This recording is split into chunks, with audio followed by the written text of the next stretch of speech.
My channel.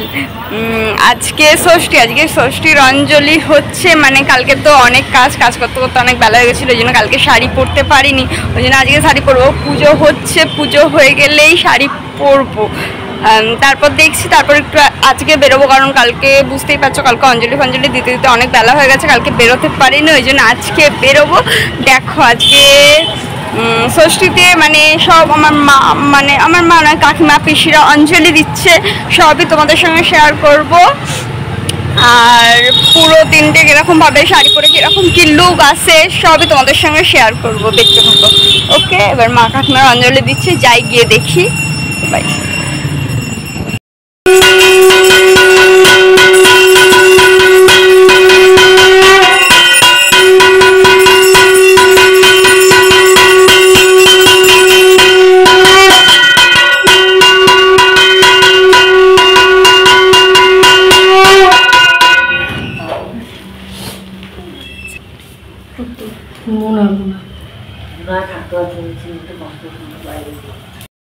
এই যে আমার শাড়ি পরে ফাইনাল লুক কমপ্লিট। অবশেষে শাড়ি পরলাম, পরবো না করে অবশেষে এখন বাজে সন্ধ্যে 7টা। তো এখন বাজে সন্ধ্যে 7টা। এই 7টার সময় শাড়ি পরে রেডি হয়ে গেছি। তোমরা তো সবাই জানো ফেসবুকে এত ভিডিও দিচ্ছে, সবাই তো দেখতেই পাচ্ছ যে বাটে এবারে আমাদের মানে কলকাতার মধ্যে সবথেকে বড় প্রতিমা এসছে 111 ফুট। সেই প্রতিমায় দেখতে যাচ্ছি। তোমরা দেখো যে আমার ব্লগে আসছে যে পুরো ঠাকুরের আমি গিয়ে পৌঁছে আর ভিডিও কন্টিনিউ করছি। ওকে বাই, আগে যাই, গিয়ে কথা হচ্ছে। হ্যাঁ, আমি চলে এলাম আমাদের বাটানগরে, কারণ এবছর তোমরা নিশ্চয়ই অনেকেই জানো যে আমাদের বাটানগরে 111 ফুট সরস্বতী মূর্তি উদযাপন হয়েছে। এবছর আমাদের বাটানগর অসম্ভব কাজকে সম্ভব করে তুলেছে। মানে এত ভিড় হয়েছে বলার কথা না, মানে এত ভিড় হয়েছে, মানে আমার লাইফে আমি সরস্বতী পুজোয় এত ভিড় আমি এই প্রথম দেখলাম। মানে সবার খালি মাথা দেখা যাচ্ছে, এত ভিড় হয়েছে।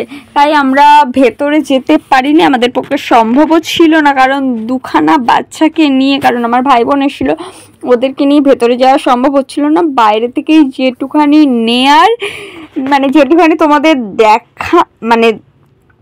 দেখানো যায় সেটুখানি দেখাতে পেরেছি। আমি পুরো ভেতরে গেলে হয়তো প্যান্ডেলের ভেতরে গেলে হয়তো আরও ভালো করে চারপাশটা ঘুরিয়ে দেখাতাম, কিন্তু আমার পক্ষে সম্ভব হয়নি, যেহেতু আমাদের সঙ্গে দুখানা বাচ্চা ছিল।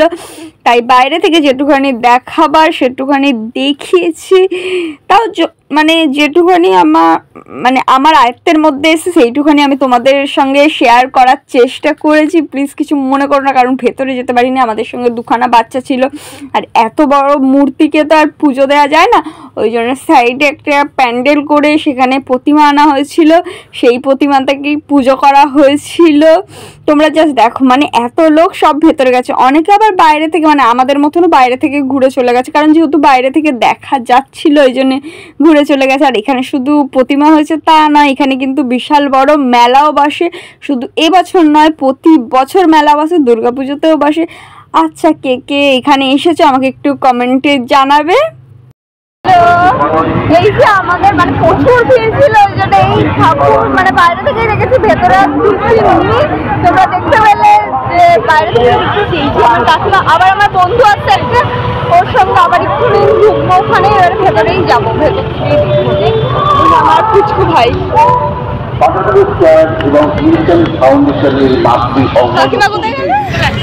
আলুর পাহাড়ে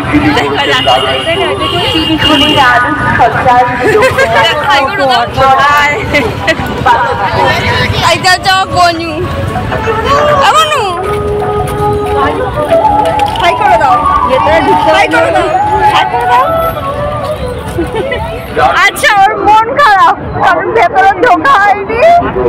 ও আবার যতই ভিড় থাকুক ভেতরে ঢুকতে চেয়েছিল, কিন্তু ওই জন্য ওর মন খারাপ।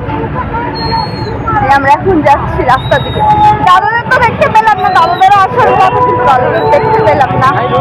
কি জানি, হয়তো এত ভিড়ের মধ্যে খুঁজেও পেতাম না। ঠিক আছে, যাই, ভাই বোনরা কি খাবে খেয়ে নি। তারপর দেন সবাই দেখলে যে সরস্বতী পুজোর দিন আমি শাড়ি পরতে পারিনি বলে সরস্বতী পুজোর পরের দিন আমি শাড়ি পরলাম, পরে কোথায় কোথায় ঘুরলাম সবই তোমরা দেখতে পেলে। আর আগেই বলে দিচ্ছি যে সরি, ভিডিও আপলোড করতে অনেকটাই দেরি হয়ে গেছে, কারণ আমি সরস্বতী পুজোর ভিডিও না আপলোড করে আমি তো সরস্বতী পুজোর পরের দিনের ভিডিও আপলোড করতে পারছিলাম না, তাই জন্য বলছি সরি, কিছু মনে করো না।